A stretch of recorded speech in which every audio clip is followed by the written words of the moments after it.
I always find that wherever you grow up is the oyster that you love the most. It's sort of one of these things that, people are tied to their coastline. And within that is great exploration. Welcome to Oyster-ology, a podcast about oysters, aquaculture, and everything from spat to shuck. I'm your host, Kevin Cox. My guest this week is Virginia Schaffer, the founder of a new, innovative travel company centered around oysters.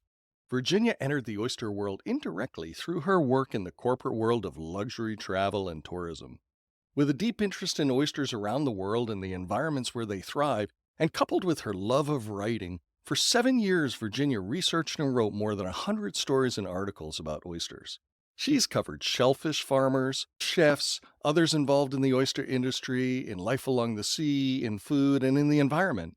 And gradually, she realized that through her immersion in all things oysters, her life and her inner quest for meaning had evolved in a way she had never expected.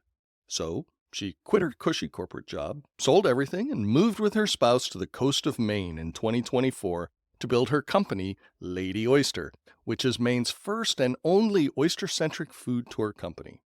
Lady Oyster's purpose is to enrich people's connection to the natural beauty, taste, environment, history, and culture of oysters and the sea. Virginia does this through oyster-related gastronomic and ecotourism experiences in Maine's pristine coastal areas where most of the communities base their existence on the bounties of the sea. Through Lady Oyster, Virginia offers a variety of eco-friendly opportunities from sommelier-guided oyster tastings, hands-on oyster farm tours, and special gastronomic events around seafood. She's even developed an extended-stay Maine oyster retreat offering rustically elegant hospitality where guests dive deep into all aspects of oyster discovery, such as carefully curated farming, shucking, and fine dining in an authentic, picture-perfect Maine environment. Still in its early growing stage, Lady Oyster has become almost instantly exclusive, and everything Virginia does is designed to give visitors an iconic taste of Maine's oyster farming lifestyle from sea to plate. So pull on your favorite lobsterman wool sweater and slip into your rubber wellies for my conversation about leaving a career to chase your dreams, oysters and alcohol, becoming an oyster sommelier, how an oyster tasting works, oyster retreats, gastrotourism versus food tourism, the beauty and culture of Maine, oysters in the history of Native Americans, and all kinds of other stuff with my Lady Oyster guest, Virginia Schaffer. Hi, Virginia. Thank you so much for being on Oyster-ology today. Thank you, Kevin. Thanks for having me. Now, you are a self-proclaimed oyster ambassador. What is that? Right. Well, for the last 7 years, I have been I've written over 100 stories about oyster farmers, culinarians, and people within the oyster industry. So I think as far as ambassador goes, I love just sharing stories. I think it's a part of who I am and what makes me really happy. But I did also recently go through the Oyster Master Guild training, which does certify me as an oyster ambassador, believe it or not. So I do have a pin. You're the first person I've talked to who's been through the guild process, so that's very cool. Oh, and I highly recommend it. Yeah, thank you. It's the journey to sommelier, so we'll see how we go. We'll see if my taste buds can handle it. I love how you put it because oysters and the tasting and flavor profiling of oysters is so much like wine. With oysters, I think it's really about understanding the nuances of their characteristics and flavor to really drive how we all think and feel about them, as opposed to being always correct or right about a particular taste. What I'd like to talk about is you. Who are you? What's your background? Tell me a little bit about yourself. God, who am I? I know it's a question we all ask ourselves every day. Well, let's see. I'm adventurous. I'm curious. I was born on the Eastern Shore in Maryland, which is, as you know, Kevin, a beautiful place to live and grow up or just be. Where in Maryland did you grow up? Well, I was born in Easton on the Eastern Shore. So more of the Chesapeake Bay side.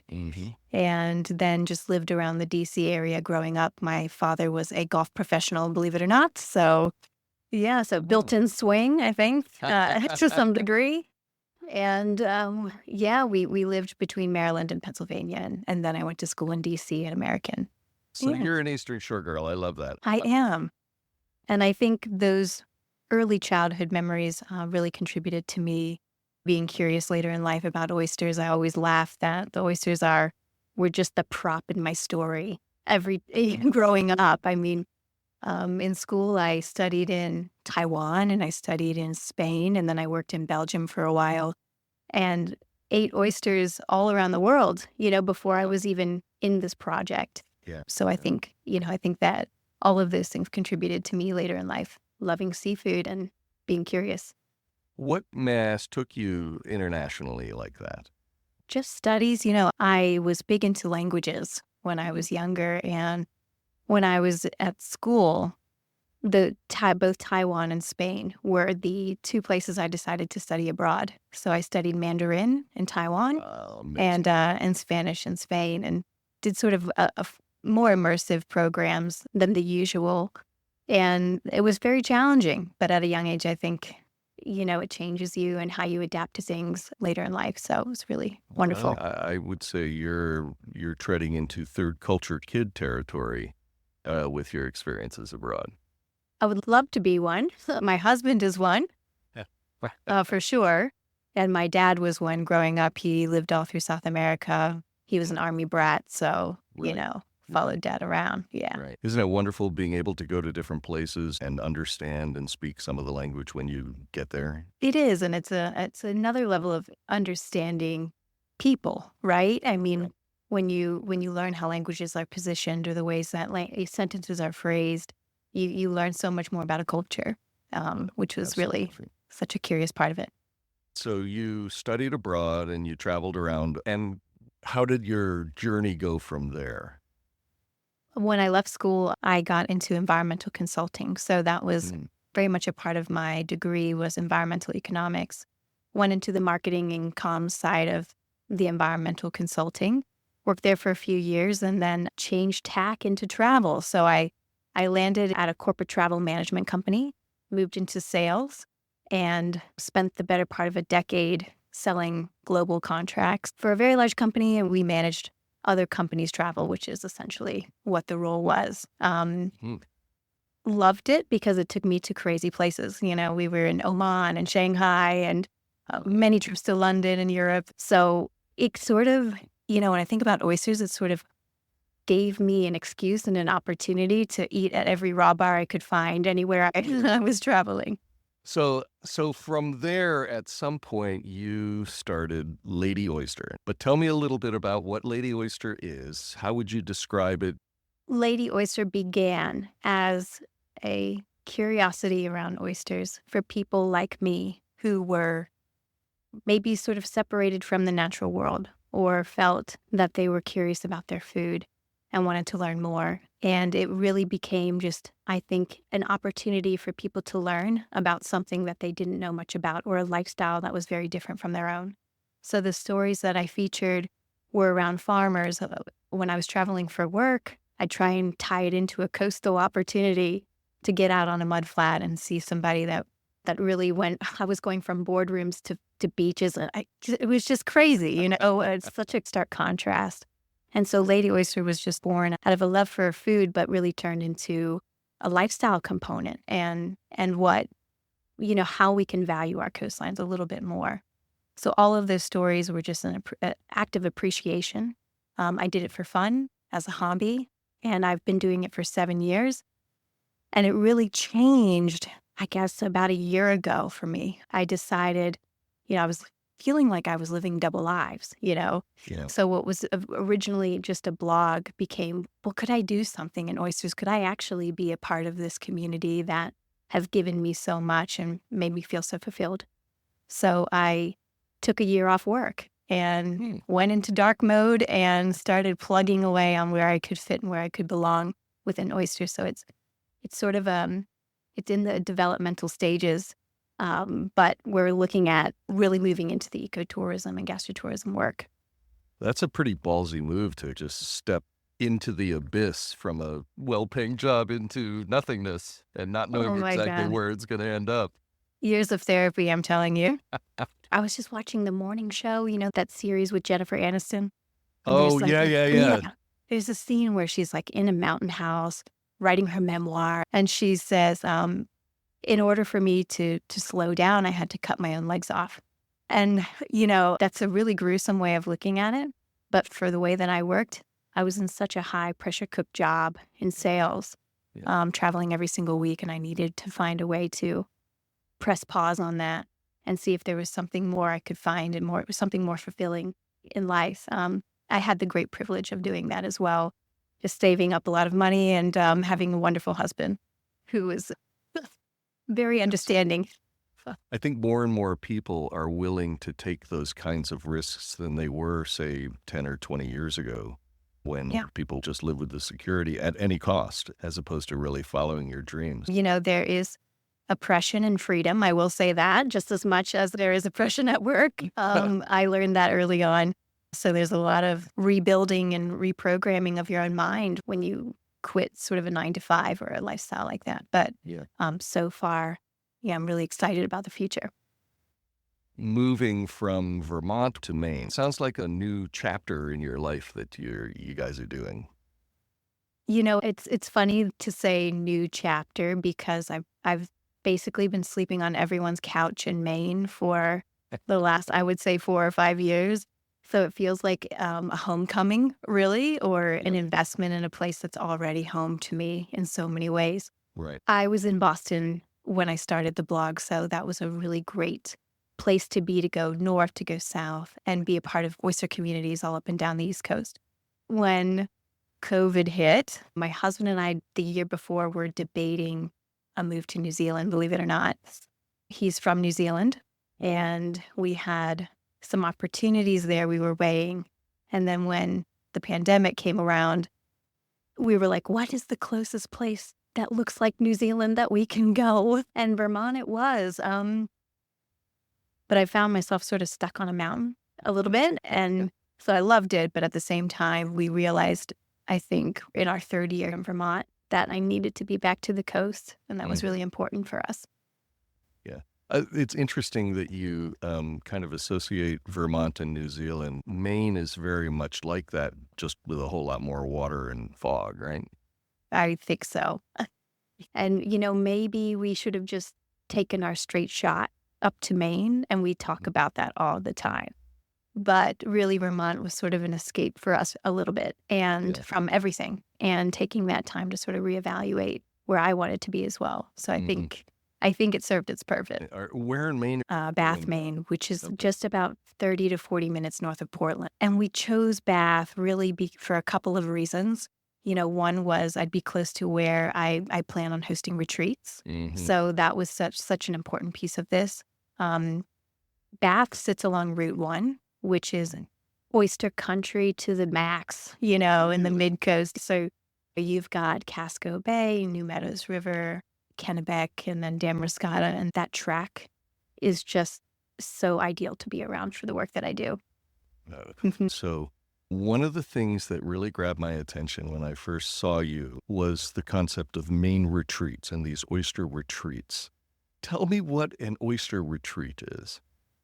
Well, it's a lot of food and drink and not that much yoga. It's, I would say, mindfulness in a different way. I had for years been dreaming of hosting a retreat, and I think it came back to falling in love with the lifestyle of the people I was meeting in aquaculture, being out on the water. This sort of cathartic component of eating an oyster, acting as a labor of love and working with something with your hands. And I felt like I had such a privilege to be able to be backstage with these farmers and seeing what they were doing and learning from them, that I wanted to be able to share that in a new way, not just by writing it or by social media, but how could I get people out who were curious just like me to really experience it firsthand. And so when I built this retreat, I started working with a man named John Harrigal. He's down in West Point, Maine. He owns Maine Oyster Company. And he owns a series of cottages, an old general store, a huge tidal dock, and then that's just a jump point up New Meadows River. it just was the perfect location to bring people. It was my paradise during COVID and all this. It was sort of like a retreat of my own. Mhm. So I wanted to emulate that for others. What it really is we're getting people out on the water. We're getting them interacting, culling oysters, learning how things really work on the farm. But we're also introducing them to Maine seafood.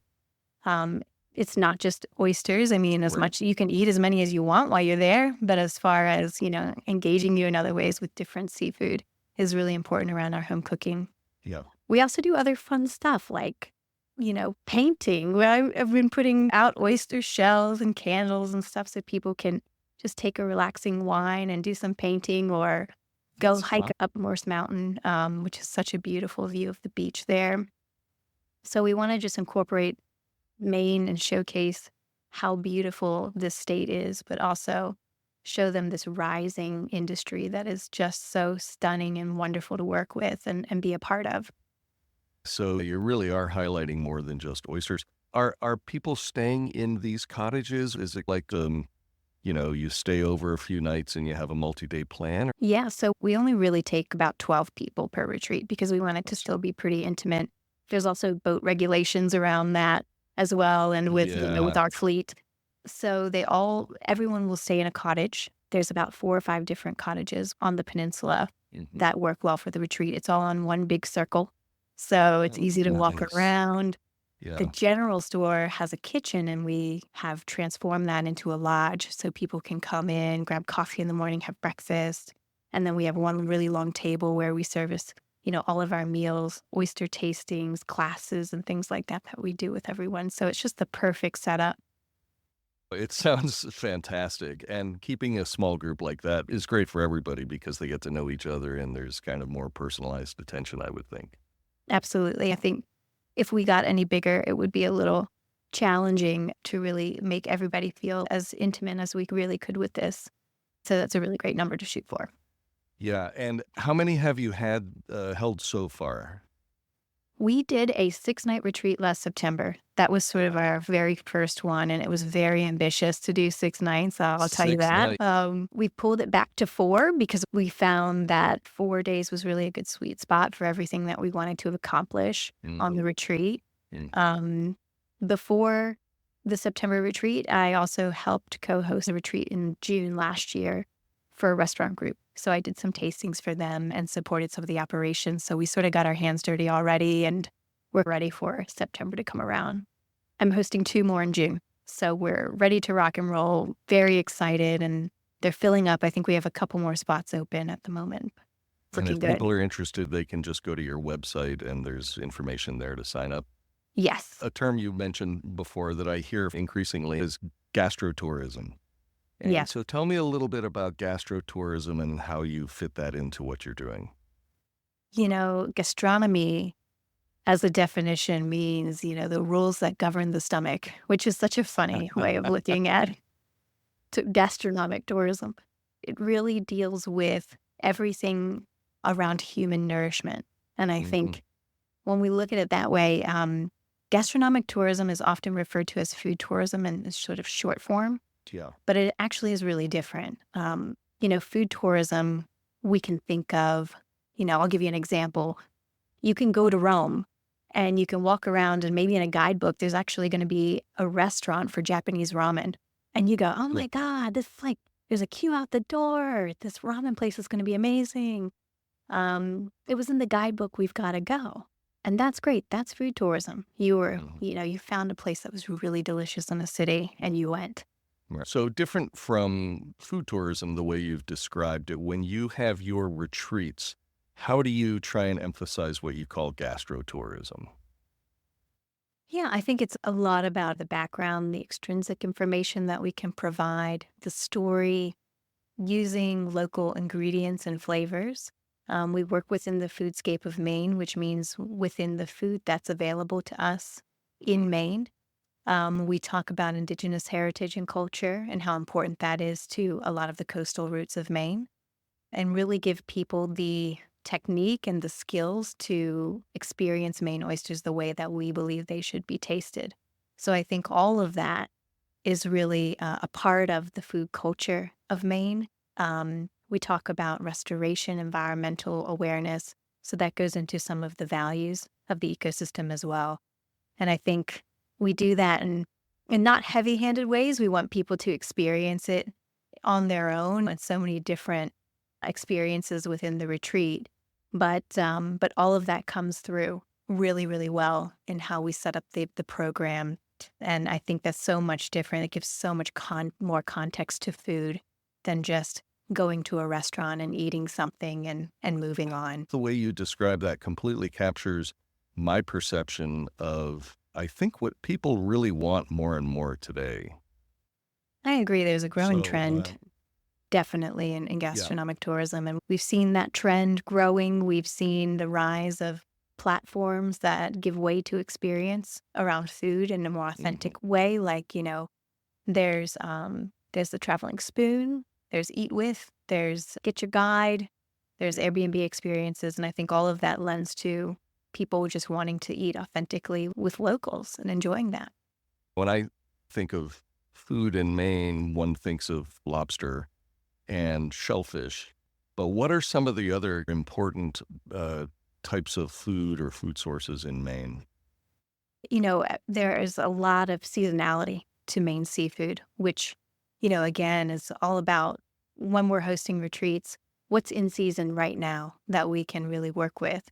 So you have, pollock, you have haddock, you have all sorts of clams, sea urchin. We do a lot with scallops as well. So I think the varying degree of shellfish is really incredible. Unfortunately, Maine had a really strong shrimp industry as well. That sort of faded over time. But as far as what we do, we really focus on what seafood we have in season and working with Right. that. But there's a lot of great seafood to be had for sure. And do you only do these retreats during the warmer months, or do you also do them when it's really, really cold and snowy up in Maine? That's a really great question, Kevin, because we've debated the different seasons and what that brings for a retreat. I think we have focused on sort of early summer and late summer for a couple of reasons. June has such an incredible amount of flavor and opportunity, and the color in Maine is just so beautiful that people really can enjoy before it's too hot. But then in the fall is really where the season for oysters comes alive. The sweetness comes back to the oysters. They're eating a lot. They're preparing for winter. So you get a full nuanced and new flavor that comes with the oyster at that time. So for me, a September retreat is really great. We could push into October. Just gets a little bit colder of getting people out on the water. Those farms, they really tuck in and hibernate over winter. So it's a tougher month to be experiential. So I'm trying to picture one of these retreats where you have a bunch of people and you're getting on boats and heading out onto farms. And do you have waders or fall weather gear for them to don when they get on the boats, or do people sort of provide whatever they have themselves? Yeah, we do tend to give our retreaters a really great list of things to bring, like, ankle-high wellies and things you don't mind getting dirty. But we also provide rain jackets, waders, all sorts of things. It's just fun to get dressed up to be on the water as well and to feel like you're a part of the farm. So we do provide that for anybody who wants to. Some don't want to, and that's absolutely fine as well. But, last September we had a massive hurricane that hit the day our retreat started. And we were really lucky to not lose power, but a lot of things were terrifying me. I was like, how are we going to get people on the water with these rising tides and seas that were just the wind that was picking up? So we did have to hold off for 2 days. It was still raining. We're like, oh God, we don't have a sunny day to get people out on the water. But, we dressed everybody. Everyone was like, yeah, this is Maine. This is the full Maine experience. This is what we signed up for. And thank God for those people, honestly, because we were really nervous about it. But we suited them up in rain jackets and proper attire, and off we went. Got them wet and dirty. Yes, People we like- did. What did you do during those 2 days when you were weathered out? Did you just apply them with booze and food, or how did that work? Something like that, I think. What we did is we focused more on the classes. So how to Yeah, shuck. right. We made our own mignonettes. We pulled out maps and talked about sort of maritime history. We had cooking classes. We went for a hike up Morse Mountain. So there were things that we could do while the seas were sort of giving us a run for our money.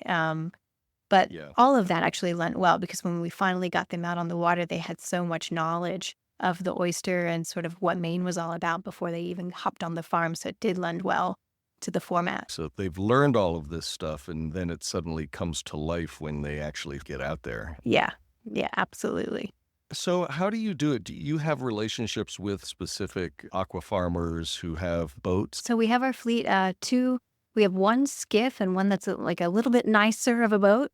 We take people out on both of them. And then, with the way that some of the oyster farms are set up, especially in New Meadows River, is many of them have floats and things that we can actually get people to hop on board and learn about tumbling or, the oyster farm experience. So we work with partners like Ferta Farms is a really strong partner for that. They have such a great setup, a very large float that's solar powered. They've got the tumbler on board, so people can really interact with the farm experience. For the other farms that may not have floats, we'll just drive by. We'll say hi to the farmers. We'll get them to pull out some oysters and talk to us for a little while, answer any questions that people might have, and we'll give them some prompts as well.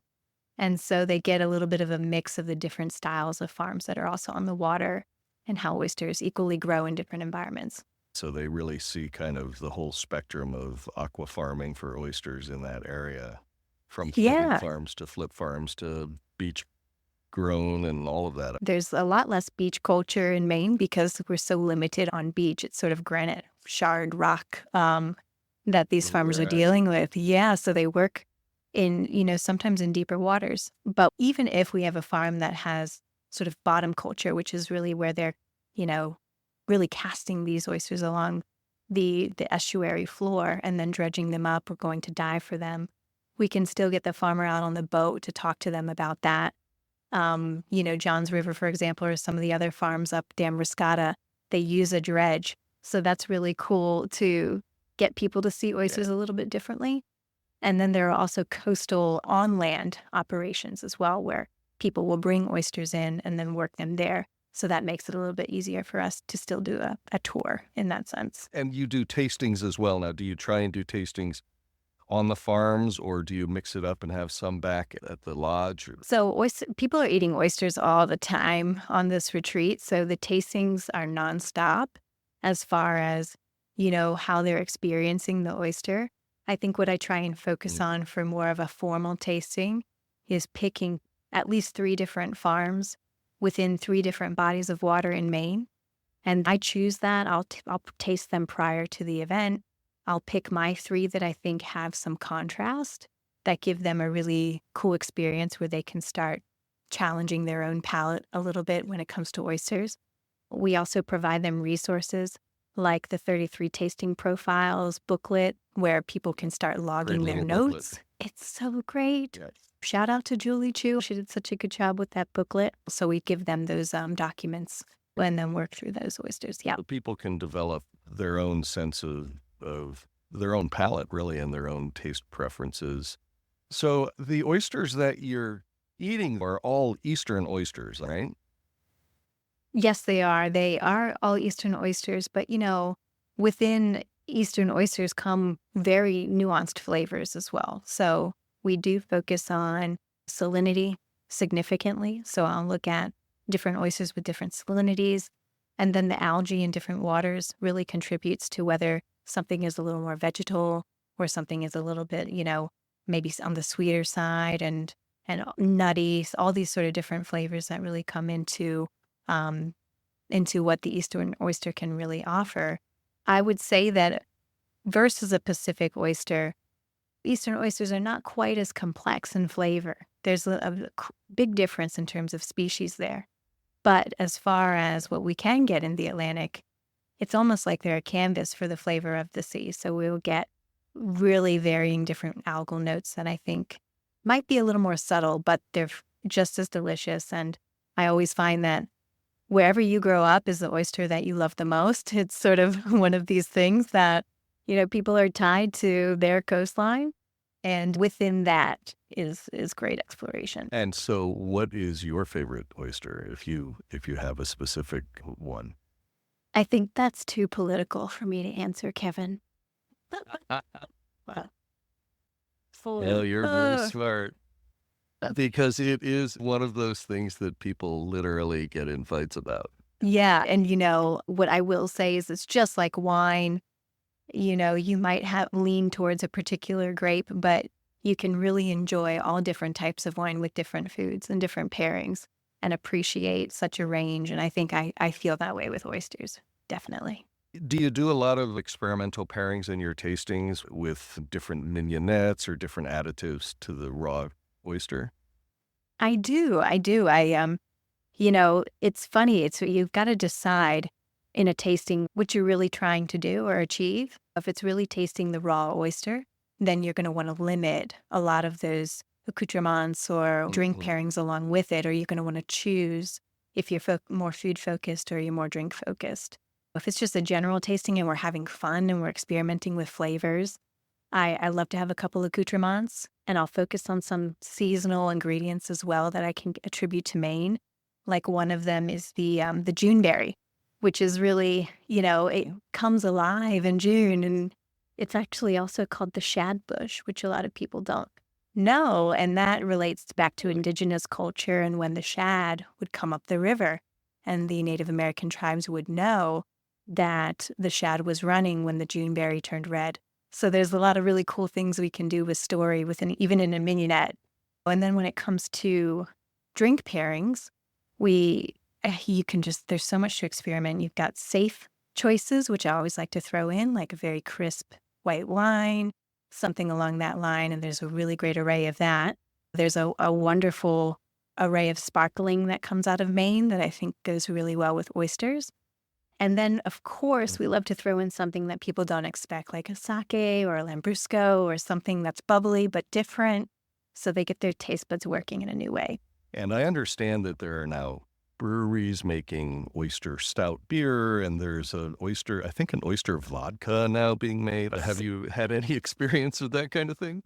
I have. The brewing with oyster shells actually historically has been something that's done to help bring clarity to the beer. So it's actually an old practice that they've revived recently, probably in the last 50 years or so, to really bring in more flavor to beer. There's also breweries that are just throwing the oysters full body all in just to even increase those complexities. I can see why you would love gin if you're coming from the West Coast.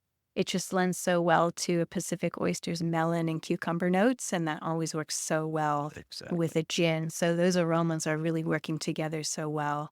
As far as the oyster vodka, again, it's just that purifying, that distilling process lends well with something like an oyster shell and the calcium and all those other components that help bring clarity to that particular liquor.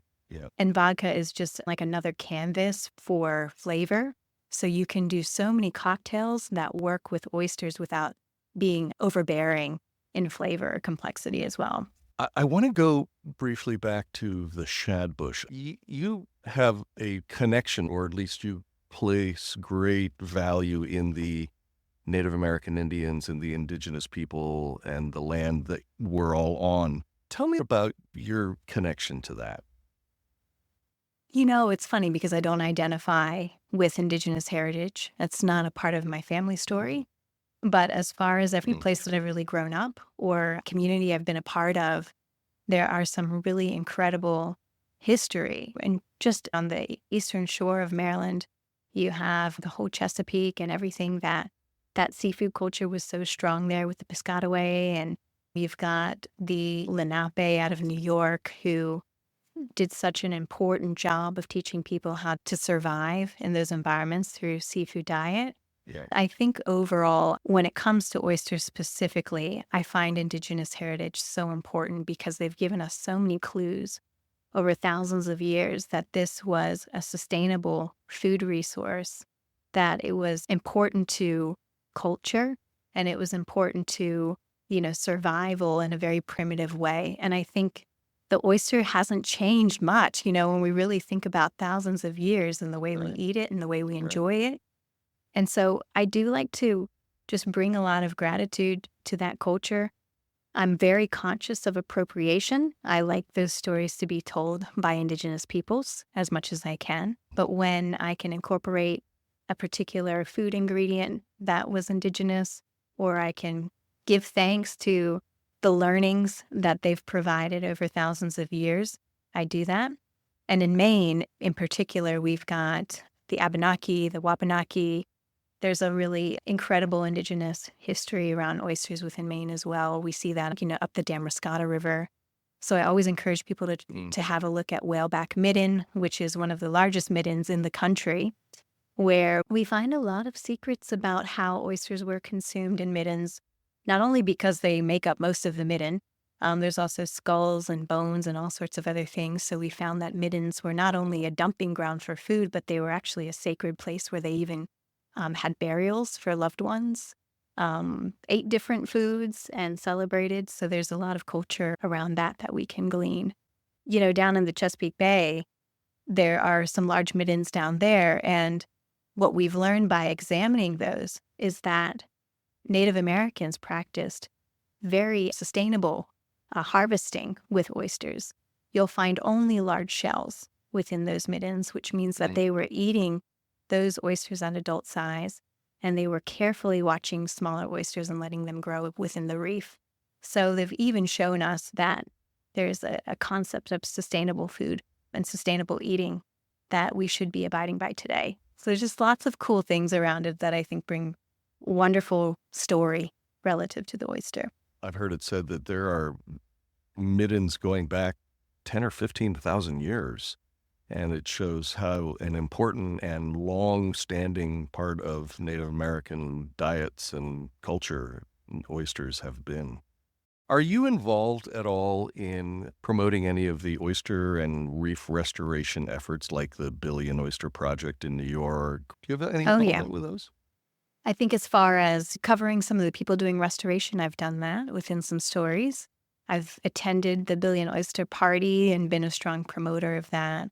The Malinowski family, Pete was a co-founder of the Billion Oyster Project, but I've spent time with his parents out on Fisher's Island, seeing their oyster farm. And I think there's a really beautiful family story within the Malinowski family that lends to just this beautiful repopulation around New York of oyster and wild reefs. I've also spoken with Betsy Peabody out of Puget Sound Restoration Fund and the revival of the Olympia oysters that they're doing there. And, she's just such a phenomenal woman. Her stories, the way that she engages with people. And she's created, something where we're not just looking at environmental restoration as the purpose for Olympias, but it's heritage and indigenous restoration that comes along with the Olympia. But yes, restoration is my heart and joy. I love to see it. I love to know what it's doing for our oceans. It is interesting when you mention Olympias because Pacific oysters are the most common oyster found up and down the West Coast. So even now the most common oyster is not the original indigenous oyster of that area. And unlike Pacific's, Eastern oysters are the true indigenous oyster to the East Coast. Is that right? Yes, they are. And I believe when a lot of the English settlers were coming over way back in the day and they first tried these oysters, they were trying to figure out a way to get them back to England because they thought that they were such a special oyster and such a hot commodity. And it was very difficult, of course, back in the day to transport, live shellfish. But yeah, they are endemic and such a beautiful oyster and one to be proud of, and very different from a lot of the other oysters around the world. Tell me about some of the challenges in developing Lady Oyster and your retreats and all of the different things. What are some of the biggest challenges that you've had to overcome? I think this summer is a real proof of concept for not only continuing on the retreats, but a lot of the tour work that I'm doing. But I think a lot of it is just, having just trashed my corporate job in pursuit of something I truly, truly love is a very daunting feeling. So the challenge comes in the unknown more than anything else. And then, of course, some of the other challenges that just the entire industry faces around climate, warming waters, acidification, things like that, that will make my job just as hard as a farmer's job to bring people to a place that has this kind of shellfish available. So I would say those are sort of my two heavy hitters.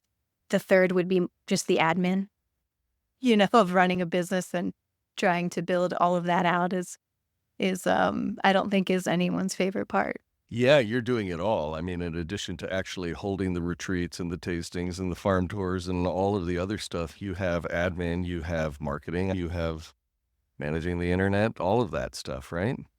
Oh yeah, it's just sort of a one-woman team over here at the moment, and you're always nervous that people will be receptive of what you're doing and hoping that they see value in it. Yeah. But so far, I think things have been going really well, so I'm fingers crossed that that'll continue. You mentioned earlier your spouse. Is he involved with you in this business? He's the fun of the business. He comes in for comedic relief, and he's also an incredibly good cook. He's a home cook. He's not classically trained at all, but he's just phenomenal. We are serial entertainers. We're obsessed with having people over at the house. We love cooking together. And so I do rope him in very often in the retreats for helping us run a lot of the food service. And he always tells me he's not paid enough, but he really, he loves it. He loves entertaining, and he's the life of all parties. Everyone who meets him loves him, and he's just full of laughter. So he provides all of that. It sounds like together you two are quite a formidable oyster power couple. Maybe one day, but as for right now, we're just a bunch of knuckleheads trying to create a really happy experience for other people. What's your favorite part of what you do? I got into oysters in general because of this lifestyle need that I had. And I think the sharing, the way that I can be, I wish there was another word for it, but an evangelist in a way for the oyster community is my passion. Talking about oysters, sharing what they're doing for the world. I feel like they're the unsung heroes of today. They're hiding under the water. They're hiding in nooks and crannies, and they're doing so much work, So sharing those stories, really relying on other people to be vulnerable with me and come out and talk about some of their own challenges and the work that they're doing, I think adds so much color to this industry that people don't really know or recognize. And seeing myself as that ambassador, just somebody who really cares about making sure that the environment and people are coming together to really make a big difference in this world. You can get as big as you want to with the passion around that, but that's what makes me tick. That's what makes me happy. Well, you are definitely part of the oyster renaissance that's happening in this country right now. Where do you picture yourself in 5 years? I've been thinking a lot about that lately because I think this year will be, getting the tour system created that I really think is successful. Working through fishing charter opportunities, finding some good boat captains who are ready to diversify to run tours other than just fishing charters, expanding that network. The next couple of years will be really building out that tour atmosphere. What I'd love to do is bring the oyster tasting experience and all of the knowledge that I have around oysters into that beyond, getting the boats on the water. And I think in the 5th year or somewhere around there, it would be the most amazing thing to find a small piece of property on the water, build a small center where we can run tastings, we can cook for people, and also have a dock that just jets them straight out onto the ocean just so they can meet the farmers and we can have that organized tour experience. So 5 years from now, that's where I hope I'll be, and then I would be very, very happy. Well, I have no doubt that you will achieve that 5-year goal and probably a whole lot more. Virginia, I can't tell you how much I've enjoyed this and how fascinating what you're doing and what you're planning on doing more of is. Well, I mean, this is just such an opportunity for me, Kevin, to come on and talk to you about it. And this is such a pivotal moment in my life and what I'm trying to achieve. So I think call me in a couple years, see where I'm at. But please visit me in Maine before then. You have to come. I just can't wait to watch what you and Lady Oyster continue to do going forward. Thanks again. Well, thank you, Kevin. I appreciate it. I'll talk to you soon. Since my conversation with Virginia a few months ago, she has operated Lady Oyster at full bore in this first season. She's held numerous tastings, guided multiple farm tours, hosted special events, launched a gorgeous new website, and even completed 4-day Maine oyster retreats, which, by all accounts, were hugely successful. Bookings for next season are already filling up, and at the pace Lady Oyster has grown so far, it looks like Virginia's 5-year plan may be achieved sooner than expected. So congratulations to Virginia and her team at Lady Oyster. Well, that's it for this episode of Oyster-ology. Thanks to my guest, Virginia Schaffer. As always, show notes can be found on this episode's page, and if you enjoyed it, please rate or review it on whatever podcast platform you listen on. I'm your host, Kevin Cox. Join me next week when we pry open the shell of another interesting oysterology topic.